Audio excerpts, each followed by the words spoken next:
Welcome to This Explainer. Today, we're diving deep into the intense pressure, the absolutely historic legacy, and the incredibly heated modern controversies surrounding the Brazilian national team as they gear up for the 2026 World Cup in North America.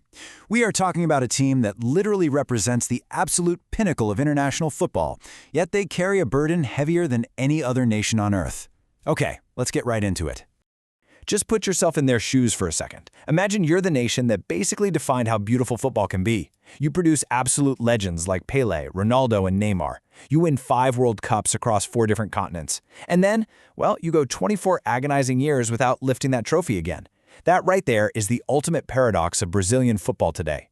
We're looking at this unmatched history of spectacular success, weighed directly against a modern drought that has a deeply passionate nation absolutely desperate for a 6th star.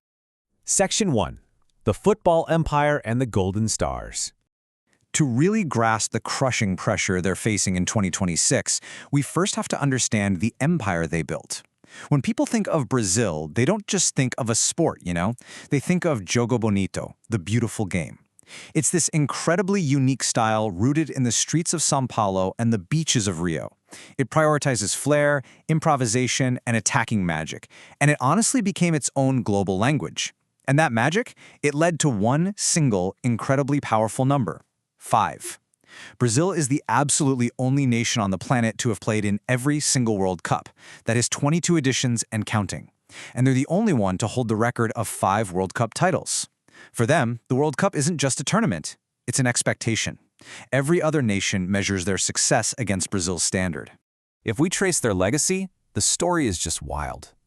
Back in 1958, a 17-year-old kid named Pelé arrived, scored twice in the final, and essentially changed football forever by winning their first title. Then, in 1962, even with Pelé injured, the magical dribbler Garrincha stepped up and carried them to back-to-back glory. Skip to 1970, and we get what historians widely argue is the greatest team ever assembled. After a pretty long drought, 1994 saw a slightly more pragmatic Brazil, led by Romário, finally end the wait.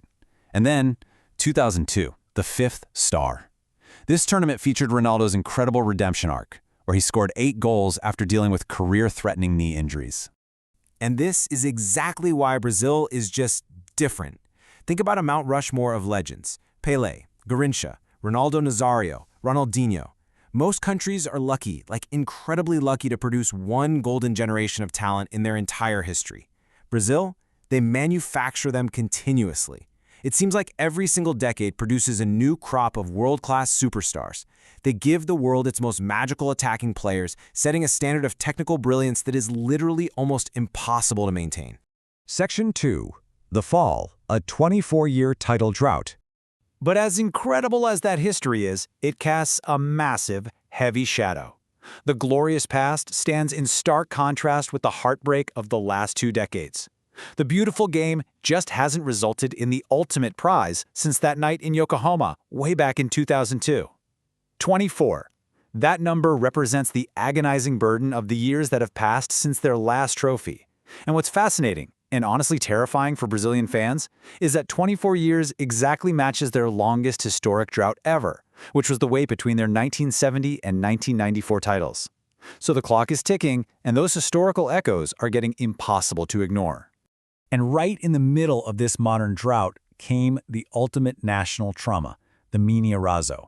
Hosting the 2014 World Cup, they suffered a catastrophic 7-1 defeat to Germany in the semifinal. Germany scored 4 goals in just 6 first-half minutes. It is considered a genuine national trauma. It really proves just how deeply those expectations and the crushing failure to meet them weigh on the entire nation. To this day, it remains their worst World Cup loss in history. Which brings us to the present day, and this absolutely massive question: can Carlo Ancelotti end a 24-year curse? The Brazilian FA made a truly historic pivot here. They appointed Ancelotti, a foreigner with a phenomenal track record of managing elite egos and winning Champions Leagues. It's a massive, high-stakes gamble to bring tactical structure to their attacking identity. All eyes are on how he navigates this immense, unique pressure. Section 3. Ancelotti's 2026 squad. So Carlo Ancelotti walked into this monumental job with one extremely clear message: I don't have debts to anyone. This quote perfectly captures his objective, completely debt-free mindset. He made it crystal clear that reputation alone is not going to get you on the plane. He wants players who actually want to win the World Cup, not just players who want to be seen as the best in the world. He's approaching this massive job with a completely clean slate.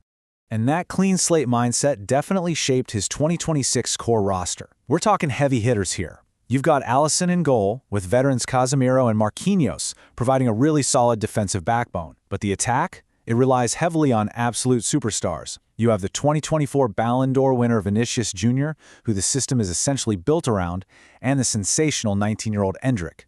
It's this really incredible blend of world-class youth and seasoned experience. Section 4, the ultimate gamble, the Neymar controversy. Okay, let's talk about the elephant in the room. Because let's be real, you cannot talk about Brazil without talking about Neymar. His inclusion in Ancelotti's 26-man roster has sparked a fierce national debate, totally dominating headlines and dividing the fan base. On one side of this roster battle, you have the 34-year-old veteran legend recovering from a severe ACL injury. On the other side, you have João Pedro, the 24-year-old in-form youth playing absolutely brilliant football for Chelsea. Ancelotti could only take one of them. It's a classic clash. Do you rely on a proven yet potentially compromised veteran, or do you reward a healthy, surging young talent? So how did the coach justify his choice? Well, he stated it plainly. Neymar, with the ball, is 100%. He has to improve physically. This is my opinion and the coaching staff's. He's assessing the situation impartially, acknowledging those undeniable physical concerns, but ultimately betting on the pure, unmatched technical ability that Brazil's all-time leading scorer brings to the pitch. To truly understand why this is such a hot topic, we have to look at both sides of the fan debate objectively. The pros for Neymar are massive. He has 79 international goals, totally unmatched tournament experience, and Ancelotti specifically highlighted him as a crucial dressing room leader. But the cons? They're just as loud. He's 34, heavily injury-prone, having barely played since October 2023, and his presence inherently blocks opportunities for younger talent who are hungry for their shot. It really boils down to a debate of necessity versus reputation. And that debate over younger talent gets super clear when we actually look at the numbers. Fans were completely outraged over Pedro's snub, especially after he scored 23 club goals for Chelsea. But if you look at his international column, 0 goals in 8 appearances for Brazil. Meanwhile, Igor Thiago netted 22 Premier League goals for Brentford and secured his spot on the 2026 squad. This just shows the incredibly difficult choices Ancelotti had to make. He had to balance spectacular club form with actual fit and production on the national team. Now, despite what had to be a massive disappointment, João Pedro offered this incredibly measured, mature public response. He said, "Joys and frustrations are part of football. I will be just another fan cheering for them to bring the 6th title home." It's a powerful quote. It adds a real human element to the intense pressure cooker of World Cup squad selection, reminding us of the deep personal dreams wrapped up in this huge national quest. Section 5. The Quest for 6. As we look ahead to North America, the ultimate stakes are clear. Ancelotti has a squad. The debates have been had, and now it's time to perform on the world's biggest stage. Their biggest strength undeniably remains their world-class attacking talent. Players like Vinicius Jr. and Endrick can literally change a game in a single moment of brilliance. But their biggest weakness? It isn't actually on the pitch, it's the crushing national expectation. They're facing a public of over 200 million people who view absolutely anything less than lifting the trophy as a complete and total failure. Which leaves us with this final, monumental question. Will 2026 finally bring the 6th star, or are we going to see another chapter of heartbreak added to the story of the Selección? Brazil has the history, they have the legends, and they definitely have the unparalleled talent. But as we know, history doesn't win football matches. The 24-year weight of the crown is heavier than ever. Thank you so much for joining me for this explainer, and I absolutely cannot wait to see how this incredible story unfolds on the pitch.